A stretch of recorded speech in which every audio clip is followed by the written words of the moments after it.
Saludos y bendiciones. Aquí con ustedes Jorge Martínez otra vez.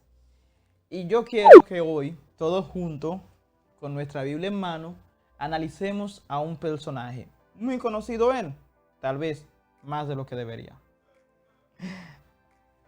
La Biblia no habla tanto de Satanás como él quisiera. Entonces mi pregunta es, ¿por qué nosotros sí lo hacemos? Hoy hay reunión en el Monte Carmelo.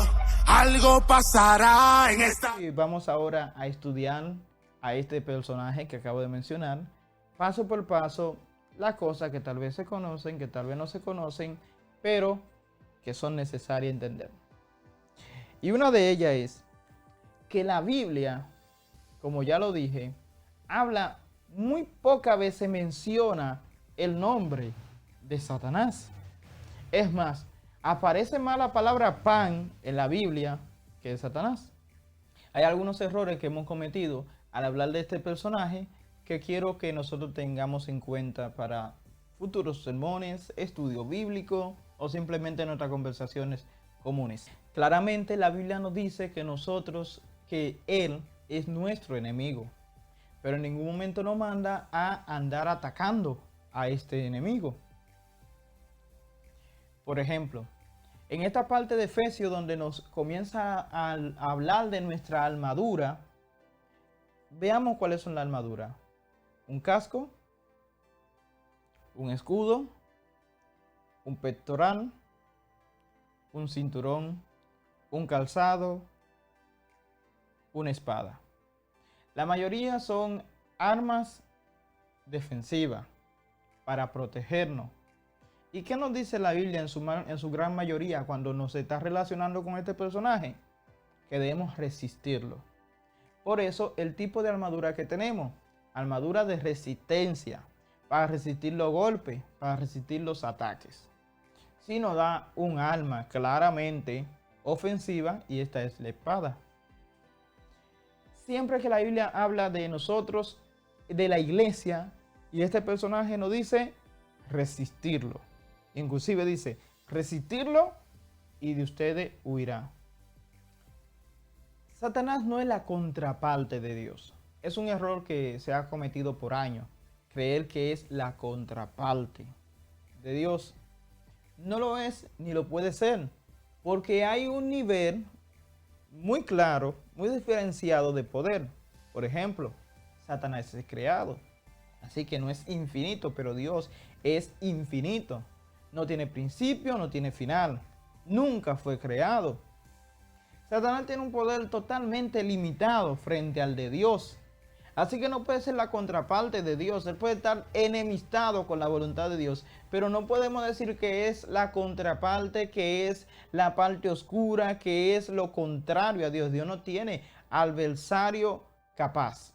No tiene nada ni nadie que pueda hacerle frente. Así que es una idea inclusive hasta taoísta, oriental, el considerar que parte del mal es Satanás y parte del bien es Dios. Eso es un error. No le da el nivel a Dios como para enfrentarlo. Tiene su origen y por tener origen es un ser creado y un ser limitado. Sí. Fue un ángel alguna vez, inclusive arcángel alguna vez. Su nombre de origen, Luzbel, o de luz, o lumbrera, cualquiera de su nombre. Pero ahora es oscuridad y tiniebla. Ojo con esto. Se dice por mucho tiempo de que Satanás fue músico. Y por eso venimos a representar que los músicos cuando no quieren someterse, no quieren obedecer, están siendo usados por Satanás, que es el músico por excelencia. Ojo, no. Leyendo la palabra, no encontramos ninguna apropiación, no encontramos ninguna evidencia bíblica de que Satanás haya sido músico, y menos el músico de los cielos. Es una leyenda urbana, la cual por siglos se ha estado mencionando y lamentablemente ha llegado hasta hoy. Cuando a una persona lo comparan con el diablo, tiene que ser demasiado malo. hay dos reyes en el Antiguo Testamento que lo comparan con el diablo. Y le dicen que tú eres igual que Satanás por su orgullo. Pero en esas dos citas que les voy a dejar por acá, que quiero que ustedes solo la estudien y ustedes a través de la estrategia que ya hemos hablado antes puedan sacar su propia interpretación. Hay un punto donde habla de Satanás y hay un punto donde habla del hombre. Y la mala interpretación de estos textos es la que ha llevado a que haya mucha herejía y muchos errores pragmáticos sobre Satanás y que no son reales por ningún lugar. Y yo creo que ustedes lo estudien y tengan un concepto claro de ello. Seguimos. El significado de Satanás nos deja claro cuál es su propósito aquí en la tierra mientras espera su fin. Sí, escucharon bien, mientras espera su fin. El primero es que Satanás es acusador y el diablo es enemigo.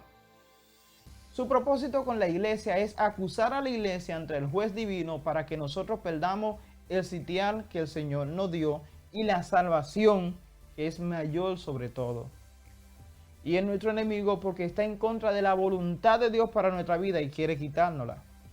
Esa es su estrategia y ese es su modo de actuar. Por ejemplo, podemos ver que en el libro de Job, podemos ver que él tiene sus limitaciones y que dentro de esas limitaciones trabaja en contra de nosotros.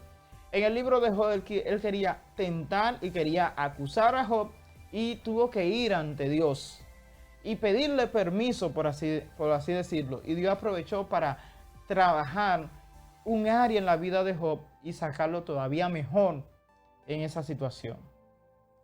En la parte de Pedro, todos conocemos a Pedro. Levánteme la mano el que no conoce a Pedro. Pedro, sanguíneo, colérico, este ser amado del Padre, decía que daba todo por Dios. Y le dice Jesús, espera, Satanás te ha pedido para zarandearte. Satanás tiene que ir a poncharlo de Dios para poder atacar a cualquier hijo de Dios. Todo aquel que ha sido lavado por la sangre de Cristo está totalmente libre de toda condenación y de los ataques del enemigo. Al menos que dentro de la voluntad permisiva de Dios, si quieren un video sobre eso, pídanlo.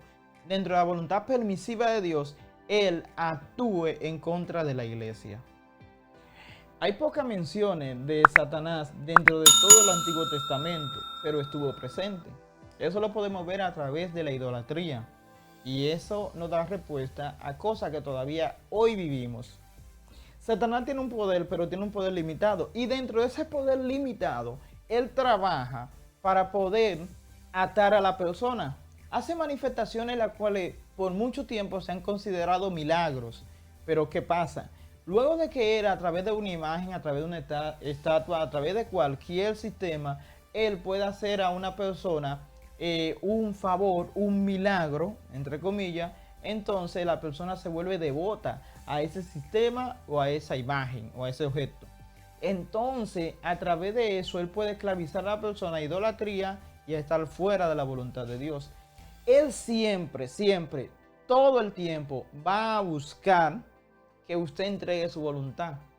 Él no puede actuar en contra de la voluntad.